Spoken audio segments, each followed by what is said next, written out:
강유정입니다. 제가 다녀오는 일정 때문에 거기서 전화도 안 되고, 문자도 안 되고, 또 와서 또 브리핑문 정리하느라 엄청 궁금해하시는 사항이 있음에도 불구하고 답을 못 드렸습니다. 조금 전에 자료는 배포해 드렸고요. 먼저 제가 배포하라고 해서 곧 아마 올라올 거예요. 제가 55분에 배포하자고 했고요. 아마 곧 배포될 겁니다. 그래서 그 실무 과정에서 한 1, 2분 조금 지연되는 걸 겁니다. 그래서 오늘 브리핑하겠습니다. 이재명 대통령 국가정보원 방문 관련한 브리핑과 그리고 인사 관련한 브리핑 두 가지입니다. 강유정 대변인입니다. 이재명 대통령은 오늘 취임 후 처음으로 국가정보원을 방문해 이종석 원장으로부터 정부 출범 이후 5개월간의 중요 성과와 미래 발전 방안 등에 대한 업무 보고를 받았습니다. 이번 방문은 이재명 대통령 취임 후 첫 번째 개별 부처 방문이자 업무 보고로서 과거 지탄받은 어두운 역사를 가진 국정원이지만 지난 과오를 성찰하고 혁신함으로써 국가와 국민에 봉사하는 기관으로 거듭나고 국민을 위한 정보기관이 될 수 있도록 국정원을 격려하는 자리였습니다. 이 대통령은 국정원이 바로 서면 많은 일을 해낼 수 있는 충분한 역량을 가진 중요한 기관이라 칭하며 내란에 휘말리지 않고 특별감사를 통해 지난 과오를 시정한 점을 짚어 의미를 부여했습니다.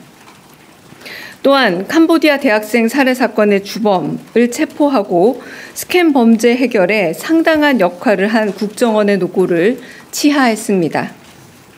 이 대통령은 국정원이 국가 경영에 정말로 중요한 조직이지만 역량이 큰 만큼 악용되는 경우가 있어 서글프다면서 국정원이 바로 서고 본연의 역할을 다 할 때 국가가 얼마나 더 나아지는지 보여달라면서 새로운 각오와 큰 사명감을 가져달라 당부했습니다.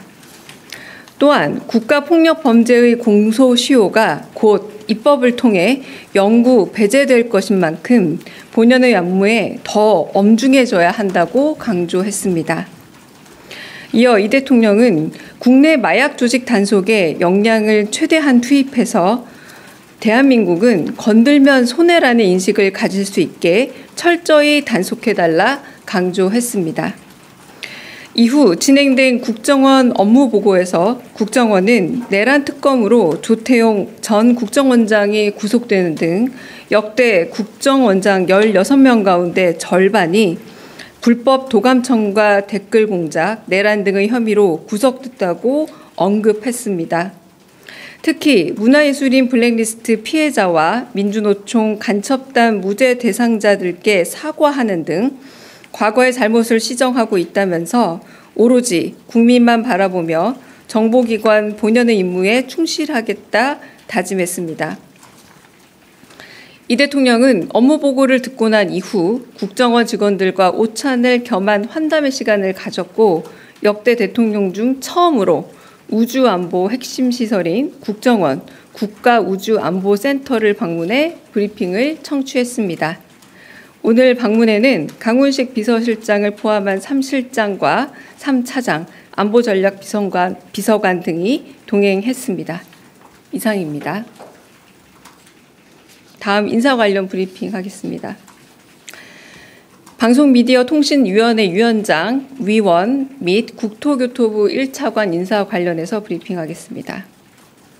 이재명 대통령은 오늘 방송미디어통신위원회 위원장 후보자 국토교통부 1차관 방송미디어통신위원회 위원회 인사를 지명했습니다. 장관급인 방송미디어통신위원회 위원장 후보자는 김종철 연세대 법학전문대학원 교수입니다. 김종철 후보자는 한국언론법학회 회장, 공법학회 회장을 역임하는 등 헌법에서 보장하는 표현의 자유와 한계에 대해 이해가 깊은 헌법학자이자 언론법 전문가입니다. 국민주권을 최우선 가치로 방송, 미디어의 공적 기능과 사회적 책임을 강화해 새로운 디지털 미디어 산업 환경에 적응하며 규제를 혁파하고 법제를 정비할 적임자로 여겨집니다. 급변하는 미디어 환경에 발맞춰 방송 미디어의 공공성을 회복하고 국민의 미디어 주권을 높여줄 것으로 기대합니다. 국토교통부 1차관의 김이탁 현 경인여대 항공서비스학과 겸임교수를 임명했습니다. 김이탁 신임 차관은 주거안정, 국토균형발전, 도시활력회복 등 주택, 국토정책 전반에 걸쳐 오랜 기간 전문성과 현장 경험을 축적한 국토교통부 정통 관료 출신입니다. 과거 도시재생기획단장으로서 대규모 국책사업인 도시재생 뉴딜 로드맵을 차질 없이 추진하는 등 정책기획 역량과 실행력이 검증된 실전형 전문가로 평가받고 있습니다. 김이탁 차관은 검증된 전문성과 추진력을 바탕으로 공공성과 시장 기능이 조화된 부동산 정책을 설계하는 한편 주거 안정, AI 도시 조성, 지역 균형 거점 육성 등 정부 역정 과제를 안정적으로 주도할 것으로 기대됩니다. 방송미디어통신위원회 위원으로는 류신환 변호사를 위촉했습니다. 류신환 위원은 변호사 활동 중 많은 기간을 미디어 이용자 권익 보호와 피해자 지원에 할애해온 미디어 언론 분야 법률 전문가입니다. 특히 류신환 의원은 2010년부터 미디어로 인한 인권 침해 피해 구제를 지원하는 언론인권센터에서 활동하며 미디어 인권 신장에 힘써 왔습니다. AI 발달에 따른 딥페이크 등 역기능과 디지털 유해 정보에 대응하고 시청자, 이용자 중심의 미디어 환경 조성을 주도할 것으로 기대합니다. 이상입니다.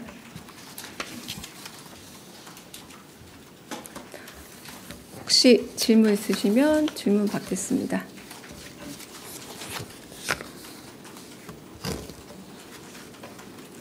네. 네, 대변인님 뉴시스 김경록입니다. 네. 그 대통령님 오늘 첫 번째 개별 부처 방문이라고 말씀해 주셨는데 그렇다면 이후에 국정원 이외에 다른 부처 방문도 예정돼 있을지, 그리고 각 부처가 연두의 업무 보고를 대통령님께 하는데 그거를 대통령께서 개별 부처 방문해서 받는 형식으로 진행될지 등 여쭙습니다.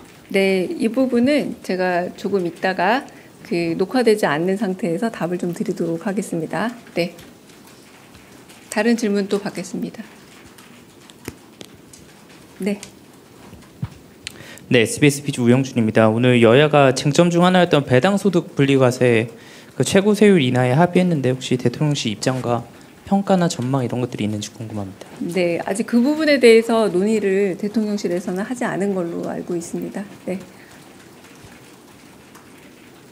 네.